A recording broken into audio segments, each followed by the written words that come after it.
ಊಟ ನೀರಿಗಾಗಿ ಪರದಾಟ, ಬೆಳಕಿನ ಸೌಲಭ್ಯವಿಲ್ಲ, ಪ್ರಾಣಿಗಿಂತಲೂ ಕೀಳಾಗಿ ಬದುಕುತ್ತಿರುವ ಜನರು. ಇದು ಕಡೂರು ತಾಲೂಕಿನ ಸಕರಾಯಪಟ್ಟಣ ಹೋಬಳಿ ಬ್ಯಾಡರಹಳ್ಳಿಯ ಗ್ರಾಮದ ದೃಶ್ಯ. ಎಲ್ರಿಗೂ ನಮಸ್ಕಾರ. ನನ್ನ ಹೆಸರು ಜಗದೀಶ್ ಅಂತೇಳಿ, ಬ್ಯಾಡರಹಳ್ಳಿ ಗ್ರಾಮದ ಯುವಕ. ನಾವು ಈ ದಿನ ಇಲ್ಲಿ ಸೇರಿರ್ತಕ್ಕಂಥ ಪ್ರಮುಖ ಉದ್ದೇಶ, ಕಳೆದ 2 ವರ್ಷದಿಂದ ಬ್ಯಾಡರಹಳ್ಳಿ ಗ್ರಾಮದ ದಲಿತರಿಗೆ ನಿವೇಶನ ನೀಡಬೇಕು ಅಂತೇಳಿ DC ಅವರಿಗೆ, AC ಅವರಿಗೆ, ತಹಸೀಲ್ದಾರ್ ಅವರಿಗೆ, ಪಂಚಾಯಿತಿಗೆ, RIಗೆ, ಮುಖ್ಯಮಂತ್ರಿಗಳಿಗೆ ಹಾಗೂ ಕಂದಾಯ ಸಚಿವರಿಗೆ ಮನವಿ ಮಾಡ್ಕೊಂಡಿದ್ವಿ. ಆ ಸಂದರ್ಭದಲ್ಲಿ ಸಿದ್ದರಾಮಯ್ಯನವರು ರಿಟರ್ನ್ ಲೆಟರ್ ಹಾಕಿದ್ರು DC ಅವರಿಗೆ. ಈ ನಿವೇಶನದ ಸಮಸ್ಯೆ ಏನಿದೆಯೋ ಇದನ್ನ ತುರ್ತು ಕ್ರಮ ವಹಿಸತಕ್ಕಂಥದ್ದು ಅಂತೇಳಿ ಲೆಟರ್ ಹಾಕಿದ್ರು. ಅಲ್ಲದೆ ಅದೇ ಸಂದರ್ಭದಲ್ಲಿ ನಮ್ಮ ಚಿಕ್ಕಮಗಳೂರಿನ ಮೊನ್ನೆ ಜನಪ್ರಿಯ ಶಾಸಕರಾದಂತಹ HD ತಮ್ಮಯ್ಯನವರು ಸಹ ನಿರ್ದೇಶನ ಕೊಟ್ಟಿದ್ರು. ಏನಂತೇಳಿ, ಇದು ಕೇವಲ ಬ್ಯಾಡರಹಳ್ಳಿ ಗ್ರಾಮದ ಒಂದು ಸಮಸ್ಯೆ ಅಲ್ಲ, ಇಡೀ ನಮ್ಮ ಕ್ಷೇತ್ರದ ಎಲ್ಲ ಹಳ್ಳಿಗಳ ಜನಗಳ ಸಮಸ್ಯೆ, ಅದು ಎಲ್ಲ ವರ್ಗದವರ ಸಮಸ್ಯೆ. ದಯಮಾಡಿ ನೀವು ತುರ್ತಾಗಿ ಏನೋ ತಹಸೀಲ್ದಾರ್ ಆಗಿರ್ಬೋದು, ಕಂದಾಯ ಇಲಾಖೆ ಎಲ್ಲ ಅಧಿಕಾರಿಗಳು ಈ ಸಮಸ್ಯೆ, ನಿವೇಶನದ ಸಮಸ್ಯೆ ಏನಿದೆಯೋ ಈ ಸಮಸ್ಯೆನ ಬಗೆಹರಿಸುವ ನಿಟ್ಟಿನಲ್ಲಿ ಪ್ರತಿ ಗ್ರಾಮದಲ್ಲಿ ಕನಿಷ್ಠ ಅಂದ್ರೆ ಒಂದು 5 ಎಕರೆ ಜಾಗವನ್ನು ಗುರುತು ಮಾಡಿ ತುರ್ತಾಗಿ ಅಂತೇಳಿ ನಿರ್ದೇಶನ ಕೊಟ್ಟಿದ್ರು. ನಿರ್ದೇಶನ ಕೊಟ್ಟು 2 ವರ್ಷ ಆದರೂ ಕೂಡ ಈ ಅಧಿಕಾರಿಗಳು ನಾಳೆ ಮಾಡ್ತೀವಿ, ನಾಡ್ದು ಮಾಡ್ತೀವಿ, ಇವತ್ತು ಮಾಡ್ತೀವಿ ಅಂತೇಳಿ ದಿವ್ಯ ಮೌನ ವಹಿಸಿ ನಮ್ಮನ್ನ ಇವತ್ತು ಈ ಬೀದಿಗೆ ತರ್ತಕ್ಕಂಥ ಒಂದು ಸ್ಥಿತಿಗೆ ಕಾರಣಕರ್ತರಾಗಿದ್ದಾರೆ ಅಂತ ಹೇಳಿದರೆ ತಪ್ಪಾಗ್ಲಾರ್ದು.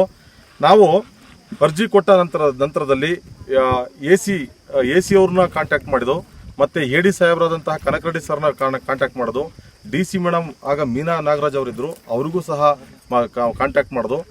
ನಾನು ನಿಮಗೆ ಜಾಗ ಮಾಡ್ತೀನಿ, ಅಲ್ಲಿಂದ ಜಾಗನ ತೆರವು ಮಾಡಿ ಅನ್ನೋ ಹೊತ್ತಿಗಿಲ್ಲ. ಇಲ್ಲಿ ನಮ್ಮ ಜೊತೆ ಬಂದಿದ್ದಂಥ ಸುಮಾರು ಒಂದು 20ಕ್ಕೂ ಹೆಚ್ಚು ಮಹಿಳೆಯರು, ನಮಗೆ ಒಂದು ಸೆಟ್ಲೈಟ್ ಆಗೋ ತನಕ, ಅಲ್ಲಿ ಇತ್ಯರ್ಥ ಆಗೋ ತನಕ ನಾವು ಜಾಗನ ಕದಲಲ್ಲ, ನಾವು ಅಲ್ಲೇ ಇರ್ತೀವಿ ಅಂತ ಹೇಳಿದರು.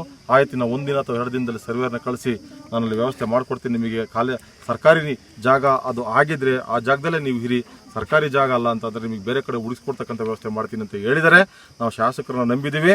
ಶಾಸಕರ ಹೆಂಗೆ ಹೇಳ್ತಾರೆ ಆ ರೀತಿ ಕೇಳ್ಕೊಂಡು ನಾವು ನಮ್ಮ ನಿವೇಶನವನ್ನು ಪಡ್ಕೊಳ್ಳಿಕ್ಕೆ ಇನ್ನೂ ಮುಂದೆ ಹೋರಾಟ ಮಾಡ್ತೀವಿ ಅಂತ ಹೇಳ್ತಾ, ಹಾಗೂ ಮಾಧ್ಯಮದ ಮಿತ್ರರಲ್ಲಿ ನಾನು ಕೇಳ್ಕೊಳ್ಳೋದಿಷ್ಟೇ, ಇವತ್ತು ಎಲ್ಲ ವಿಚಾರಗಳು ಶರವೇಗದಲ್ಲಿ ಎಲ್ಲ ಅಧಿಕಾರಿಗಳಿಗೆ ಮುಟ್ತಕ್ಕಂಥದ್ದು ಮಾಧ್ಯಮದಿಂದ. ನೀವು ಮಾಧ್ಯಮ ಮಿತ್ರರು ನಮಗೆ ಅವತ್ತು ಕೂಡ ನಾವು ಮನವಿ ಸಲ್ಲಿಸ್ತಕ್ಕಂಥ ಸಂದರ್ಭದಲ್ಲಿ ನಮ್ಮ ಬೆನ್ನಿಗೆ ನಿಂತು ಬೆಂಬಲವನ್ನು ಕೊಟ್ಟಿದ್ರಿ. ಇವತ್ತು ಕೂಡ ನಮ್ಮ ನೈಜ ಸ್ಥಿತಿಯನ್ನು ನೀವು ಪ್ರತಿ ಟೆಂಟ್ ಹತ್ರ ಹೋಗಿ ವಿಡಿಯೋ ಮಾಡ್ಕೊಂಡಿದ್ದೀರಿ. ಎಲ್ಲ ಈ 100 ಕುಟುಂಬದ ದಲಿತರು ಇವತ್ತು ಬಿಸಿಲಲ್ಲಿ ಬೇಯ್ತಾ ಇದ್ದಾರೆ. ಯಾಕೆಂದ್ರೆ ಇಲ್ಲಿ ಕುಡಿಯೋ ನೀರಿನ ಸಮಸ್ಯೆ ಇದೆ, ಒಂದು ಬೆಳಕಿಲ್ಲ, ರಾತ್ರಿ ಆದರೆ ಬೆಳಕಿಲ್ಲ, ಸೊಳ್ಳೆ, ಮತ್ತೆ ಅಡುಗೆ ಮಾಡ್ಕೊಳ್ಳಿಕ್ಕೆ ದಿನಸಿಗಳನ್ನು ಹೊರಗಿಂದ ತರಬೇಕು. ಟೋಟಲಿ ಮೂಲಭೂತ ಸೌಕರ್ಯಗಳ ಸಮಸ್ಯೆ ಇಲ್ಲಿ ಇದೆ.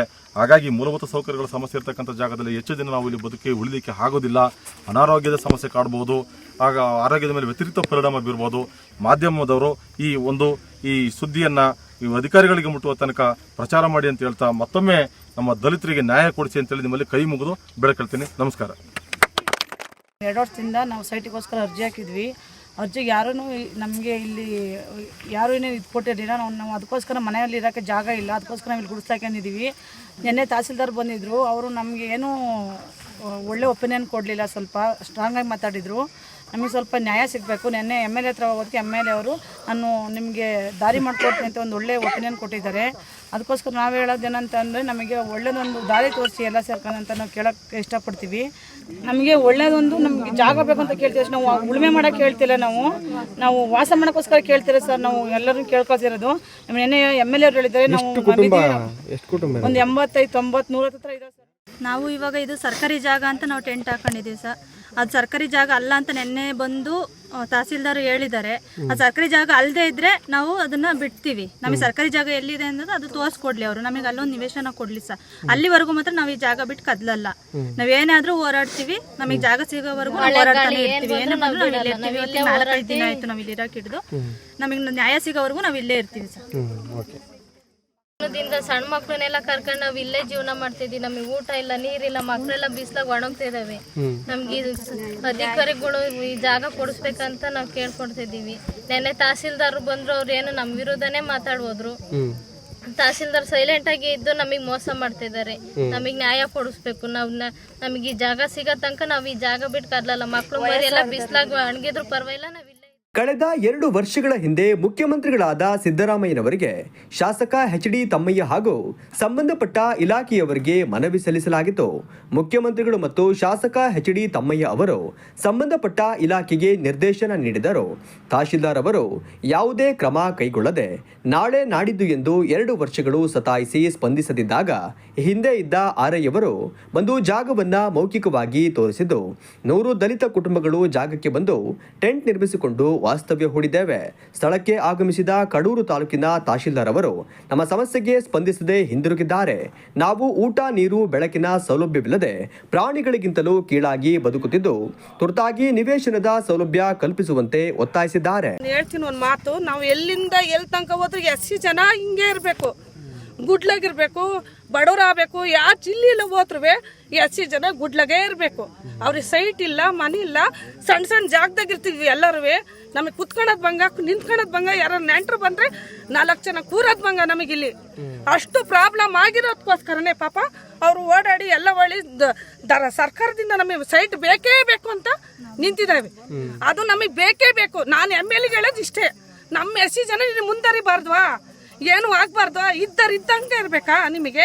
5 ಎಕರೆ 10 ಎಕರೆ ಅಡಿಕೆ ತೋಟ ನಾವು ಎಲ್ಲ ಕಂಡರ ಮನೆ ಹೋಗಿ ನಾವು ಕೆಲಸ ಮಾಡಿ ಬಂದು ನಾವು ಈ ತರ ಜೀವನ ಮಾಡ್ಬೇಕು. ಈ ಸೈಟ್ ಇಲ್ದೆಲ್ಲ ಬಂದು ಈಗ ನಮ್ಮ ಅಜ್ಜಂಕ ಅವಾಗಿನ ಕಾಲದಾಗೆ ಕೊಟ್ಟಿದ್ದಾರೆ. ಇಷ್ಟು ಜಾಗದಲ್ಲಿ ಎಲ್ಲರೂ ಇದ್ದಾರೆ. ಇಷ್ಟು 100 ಗ್ರಾಮದಲ್ಲಿ ಈ ತರಕ್ಕೆ ಮಾಡ್ತಾರೆ ಮೋಸವ. ನಮ್ಮನ್ನ ಅದನ್ನ ನ್ಯಾಯನ ದೊರಸು ಕೊಡ್ಕೋಬೇಕಂತ ನಾವು ಕೇಳ್ಕೊಂತಿದೀವಿ. ನಮಗೆ ನಿವೇಶನ ನೀಡುವವರೆಗೂ ನಾವು ಈ ಜಾಗ ಬಿಟ್ಟು ಕದಲುವುದಿಲ್ಲ ಎಂದು ಸ್ಥಳೀಯರು ಆಕ್ರೋಶ ವ್ಯಕ್ತಪಡಿಸಿದ್ದಾರೆ. ನಮಗೆ ಬದುಕೋದಕ್ಕೆ ವಾಸ ಮಾಡೋದಕ್ಕೆ ನಿವೇಶನ ಕೊಡ್ರಿ, ಇಲ್ಲ ಅಂದ್ರೆ ನೋಡಿ ಈಗ ಅಸ್ವಸ್ಥರಾಗ್ತಾರಲ್ಲ ಇಂಥವರಿಗೆ ಸತ್ತಕ್ಕೆ ಉಣಕಾರ ಜಾಗ ಕೊಡ್ರಿ. ಇದನ್ನೇ ಕೇಳೋದು ದಲಿತರು.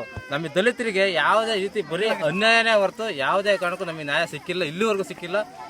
ಈ ಸಿಗೋವರೆಗೂ ನಾವು ಉಗ್ರವಾಗಿ ಹೋರಾಟ